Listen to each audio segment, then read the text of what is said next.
Welcome back दोस्तों, क्या हाल है आप सबका। मैं उम्मीद करता हूं कि आप सब खैरियत से होंगे। तो कंगवा की डे 2 यानी कि आज फ्राइडे की बॉक्स ऑफिस कलेक्शन आ चुकी है। डे 1 में जो कुछ हुआ आप सबने देखा। मेकर्स की तरफ से ऑफिशियल पोस्टर भी आ गया जिसमें मेकर्स ने बोला 58 करोड़ की world wide box office collection हुई है। और अगर मैं ट्रेड के अकॉर्डिंग आपको बताऊं तो वो 40 करोड़ की बॉक्स ऑफिस कलेक्शन थी। आपका जो दिल करता है आप वो मान सकते हैं। आज आते हैं हम डे 2 पर और देखते हैं कि भाई डे 2 कैसा गुजरा। सबसे पहले मैं आपको नहीं बोलूंगा कि भाई मैं ये सोचता हूं ये हो गया वो हो गया, नहीं। पहले आपको मैं बताऊंगा बॉक्स ऑफिस कलेक्शन ऑक्यूपेंसी के साथ, उसके बाद फर्दर डिस्कस करेंगे कि भाई साहब अब आगे क्या हो सकता है। तो ऑक्यूपेंसी से स्टार्ट करेंगे, बट उससे पहले वीडियो को लाइक कर दो, चैनल को भी सब्सक्राइब कर लो ताकि ऐसी अपडेटेड वीडियोस आपको जल्दी से जल्दी देखने को मिले। सबसे पहले तमिल 2D, आराम से रिलैक्स होकर बैठो, सुनते जाओ। तमिल 2D मॉर्निंग ऑक्यूपेंसी आई 13%, आफ्टरनून में आई 19% एंड इवनिंग में गिर गई और हो गई 17%। यानी कि आफ्टरनून में 19, इवनिंग में भाई साहब हो गई 17। अब देखो यहां पे मैं आपको बताता चलूं, आज है फ्राइडे। फ्राइडे के इवनिंग एंड नाइट शोज दोनों बहुत अच्छे जाते हैं क्योंकि अगले दिन होता है सैटरडे। सैटरडे छुट्टी है, पब्लिक को पता है, आराम से घूमेंगे फिरेंगे, फिल्म देखेंगे, कल छुट्टी है, कोई प्रॉब्लम नहीं। फ्राइडे सैटरडे दोनों के इवनिंग नाइट शोज अच्छे जाते हैं। बट यहां पर तमिल 2D में इवनिंग शो में भाई साहब कमी आई और ओवरऑल जो ऑक्यूपेंसी आई है वो है 16%। आप सबको पता है कि नाइट ऑक्यूपेंसी अभी नहीं आती, रात के 12 बजे तक आती है, तो उसकी रिपोर्ट मैं कल सुबह आपको देता होता हूं। तो अभी तमिल 2D की बताई।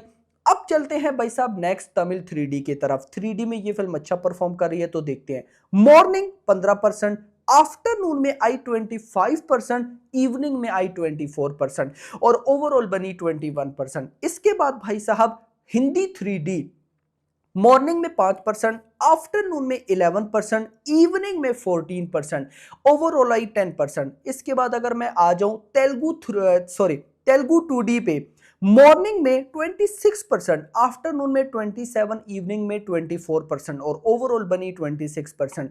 इसके बाद अगर मैं आ जाऊं हिंदी 2D वर्जन पे, मॉर्निंग 5, आफ्टरनून 9%, इवनिंग 8%, ओवरऑल बनी 8%। इसके बाद गाइस अगर मैं आ जाऊं तेलुगु 3D पे, मॉर्निंग 11, आफ्टरनून 21, इवनिंग भाई साहब ऑलमोस्ट हम कह सकते हैं 18% और ओवरऑल बनी 16%। आप सबने गाइस देख लिया, ऑक्यूपेंसी आपने देख ली कि हिंदी वर्जन को छोड़कर तेलुगु और तमिल में आफ्टरनून में जितनी ऑक्यूपेंसी आई, इवनिंग में उससे कम आई।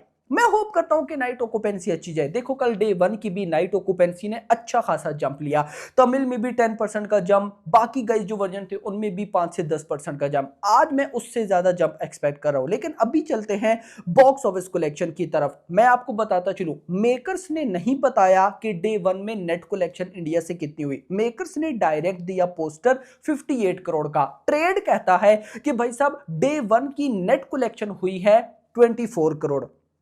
अब आते हैं डे 2 पे। तो गाइस डे 2 की अगर मैं आपको बताऊं तो अभी तक बॉक्स ऑफिस कलेक्शन, भाई कितना डाटा है अभी तक बॉक्स ऑफिस कलेक्शन, यार मैं अब क्या बताऊं। अभी तक बॉक्स ऑफिस कलेक्शन हो चुकी है 6 करोड़ की। स्टिल 4 से 5 आवर नाइट के रहते हैं। बहुत बुरी तरह से आज ये फिल्म गिरी है, बहुत बुरी तरह से। आप लोग इसे इमेजिन भी नहीं कर सकते। 6 करोड़ की नेट कलेक्शन, मान लो यार, मान लो आगे ये जो 4 से 5 घंटे हैं, अगर ये बहुत तगड़े भी निकलते हैं यार, 10 करोड़ आ जाएगी। अब मैं आपको इंटरेस्टिंग चीज बताता हूं ना, अभी 6 करोड़ है, 6 करोड़ के बाद मान लो कि 10 करोड़, 9 से 10 करोड़ आ जाती है, जो कि इम्पॉसिबल है, लेकिन मान लेते हैं कि भाई साहब आ जाती है, तो ये बन जाएगी लगभग 15 करोड़। मैं आपको पहले ही बता दूं, मैं आपको वैसे ही भाई साहब बड़ी बड़ी चीजें नहीं बताऊंगा, सिंपल वर्ड्स में बताऊं तो ट्रेड के अकॉर्डिंग 10 करोड़ के आसपास ये नेट कलेक्शन करती दिख रही है। यानी कि 10 से 15 करोड़ के मिड में, 10 से नीचे नहीं जाएगी, 10 टू 15 करोड़ के मिड में। लेकिन मान लेते हैं ना कि 15 करोड़ ही आता है, 15 करोड़ की नेट कलेक्शन आ जाती है। अब डे 1 में कितना आया, 24 करोड़ ट्रेड बोलता है, चलो 25 करोड़ एग्जैक्ट नंबर्स निकालते हैं ना, 25 करोड़ और भाई साहब आज के 15, ये बन जाएंगे 40 करोड़। यानी कि कंगवा इंडिया से नेट कलेक्शन पहले 2 दिनों के अंदर कर रहा है 40 करोड़। आगे 2 दिन फिर सैटरडे संडे छुट्टी है। मान लो कि अगले 2 दिनों में भी 20-20 करोड़ आ जाता है, जो कि पॉसिबल है। 20 करोड़ कल सैटरडे पे और 20 करोड़ परसों संडे पे, दोनों दिन आ जाता है तो भाई साहब ये बन जाएगी 80 करोड़। यानी कि कंगुआ का वीकेंड गुजरेगा 80 करोड़ इंडिया से नेट कलेक्शन, और ये बहुत कम है। मैंने इससे पहले जो डे 1 की ऑफिशियल बॉक्स ऑफिस कलेक्शन वाली वीडियो बनाई उसमें क्लियर कट बोला कि भाई इसका वीकेंड 100 करोड़ क्रॉस होना चाहिए। मेकर्स के नंबर्स में हो जाएगा भाई, नो प्रॉब्लम, ट्रेड के नंबर्स में होना चाहिए। और मेकर्स ने डायरेक्टर से वन तो भाई साहब ऑफिशियली पार्ट 2 की भी अनाउंसमेंट कर दिया कि भाई साहब पार्ट 2 भी बनेगा। भाई पार्ट 2 भी बनेगा, क्या करते हो? मतलब मुझे समझ नहीं आई। इवन के अब अगर जो डायरेक्टर से यानी कि कंगवा के डायरेक्टर वो अजीत कुमार के साथ फिल्म बनाएंगे, उसके बाद कंगवा का पार्ट 2। देखो मैं इतना बताऊं, सूर्या अब पार्ट 2 के लिए कभी भी नहीं मानेंगे। याद रखो सूर्या वो एक्टर हैं जो पब्लिक को अच्छा लगता है वो करते हैं, ये याद रखना। सूर्या बहुत अच्छे एक्टर हैं भाई, उनको पता है पब्लिक का टेस्ट क्या है, पब्लिक को क्या चीजें पसंद है। अब अगर कंगवा पब्लिक को पसंद नहीं आई, देखो डायरेक्टर सेवा जितना भी मान ले भाई साहब सूर्या नहीं मानने वाले। और मुझे लगता है डायरेक्टर सेवा ने जानबूझकर ये स्टेटमेंट दी है ताकि पब्लिक भाई साहब पब्लिक को लगे कि हाँ पार्ट 2 बनेगा। अभी होता है ना, क्योंकि अगर अभी बोलना शुरू कर दिया कि हम सोचेंगे पार्ट 2 बनाएंगे नहीं बनाएंगे तो एक नेगेटिव इंपैक्ट पैदा होगा। तो मेकर्स पब्लिक जो है वो कहेगी कि पार्ट 2 भी नहीं बनने वाला, ऑफ कोर्स फिल्म खराब ही होगी। तो डायरेक्टर्स ने तो यही बोला है कि पार्ट 1 अच्छा है, पार्ट 2 भी बनेगा। लेकिन मैं आप बात कर रहा था बॉक्स ऑफिस कलेक्शन की। इस फिल्म का बजट 350 करोड़ है। फिर बोलूंगा इस फिल्म का एक्चुअल में बजट 400 करोड़ के आसपास है, लेकिन 350 पकड़ते हैं। अब देखो वीकेंड इसका 80 करोड़। यार मान लो वीकेंड संडे तक इस फिल्म की कलेक्शन 100 करोड़ हो जाती है, 100 करोड़ की नेट कलेक्शन, कितना बचेगा? 250 करोड़। अब गाइस पुष्पा पार्ट 2 को थिएटर्स के अंदर रिलीज होने में कितने दिन बाकी हैं? अगर मैं बोलूं तो आज भाई साहब 15 है ना, यस आज 15 है। मैं देख लूं एक दफा भाई, डेट्स का चक्कर ना बाबू भैया। 15 नवंबर, 15 दिन ये वो और 5 वो, मतलब 20 दिन सिर्फ है कंगवा के पास। मैं ऐसा क्यों बोल रहा हूं उसकी रीजन है। देखो पुष्पा पार्ट 2 को तमिल के अंदर भी बहुत तगड़ा रेस्पॉन्स मिलने वाला है। यार चलो उस बात को छोड़ो, तमिल के अंदर कुछ शोज तो मिलेंगे ना पुष्पा 2 को। और अगर पुष्पा 2 का क्रेज अनबिलीवेबल निकल आए, यानी कि फिल्म बहुत तबाही निकल आई, तो भाई मान लो डे 1 में अगर 100 शोज हुए ना तमिल में, एग्जांपल दे रहा हूं, तो डे 2 में 200 शोज होंगे। देखो याद रखना डिस्ट्रीब्यूटर जो होते हैं ना वो उसी फिल्म को ज्यादा दिखाते हैं जिस फिल्म का क्रेज होता है।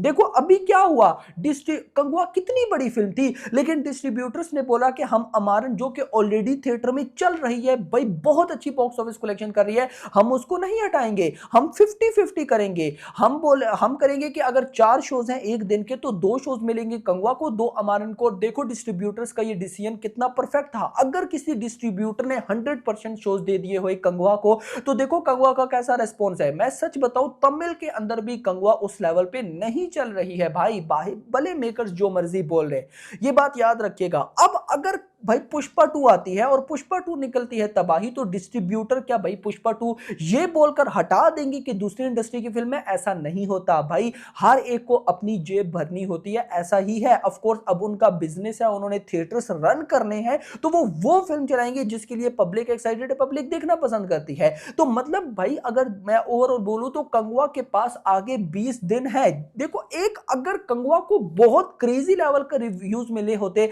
ये बहुत अच्छी फिल्म होती, तो कोई बात नहीं थी, तो ये भाई तमिल में शायद पुष्पा 2 को भी ना चलने देती। लेकिन अब प्रॉब्लम है क्योंकि फिल्म अच्छी नहीं है, रिव्यूज अच्छे नहीं है, तो अगले 20 दिन है। तो क्या 20 दिनों में 250 करोड़ की नेट कलेक्शन पॉसिबल है? ये आप लोगों ने मुझे कमेंट सेक्शन के अंदर बताना है। अगर मैं बताऊं, मुझे अभी जो सिचुएशन नजर आ रही है ना वो बिल्कुल भी अच्छी नजर नहीं आ रही।